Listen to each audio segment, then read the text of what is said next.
National Congress जिंदाबाद, हमारी मांगे पूरी करो, हमारी मांगे को रियासत को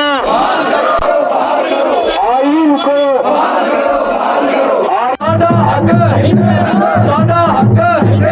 में तिरंगा को काउंटर करने की जरूरत नहीं है,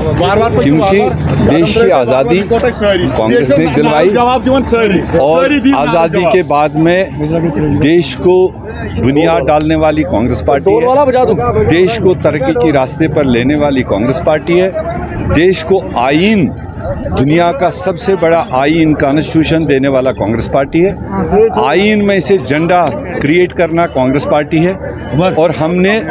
इन सारी चीज़ों को हमेशा आदर कदर के साथ चलाया है, माना है। और आज घर घर तिरंगा मोदी साहब की अपील उनके लिए है जिन्होंने 52 साल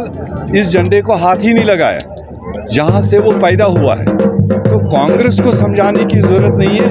हम मानते हैं आज़ादी हमने दी, देश हमारा है, कायन हमारा है, झंडा हमारा है, लोग हमारे हैं,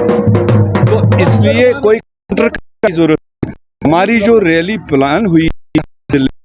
ये मई के महीने में हुई है, थोड़ा चलते और इसी को काउंटर करने के लिए उसने लगाया 1 महीना पहले हर घर तिरंगा। तो एज यू सो सोशल जो अमले उसने जमहूरियत को तहस नहस करने के लिए शुरू की है, 4 रियासतों को तोड़ के, आज उनके अंदर बधाई देनी चाहिए नीतीश कुमार जी को, जो वैसे भी देश में एक सेकुलर लीडर माना जाता है, और उसको बर वक्त ये सोच आया कि मैं देश को ख़राब नहीं होने दूं, बिहार को ख़राब नहीं होने दूं, और एक सेकुलर जो रिवायत इस देश की रही है उसको बनाए रखने के लिए सब हिंदू मुस्लिम सिख ईसाइयों की इस देश में ज़रूरत है।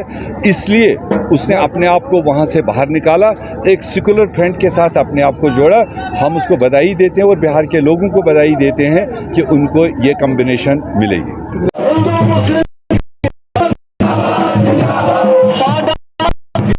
हमारी मांगे पूरी करो, हमारी मांगे पूरी करो, हमारी मांगे पूरी करो, हमारी मांगे पूरी करो, रियासत को रियासत को रियासत को रियासत नेशनल कांग्रेस जिंदाबाद, हमारी मांगे पूरी करो, हमारी मांगे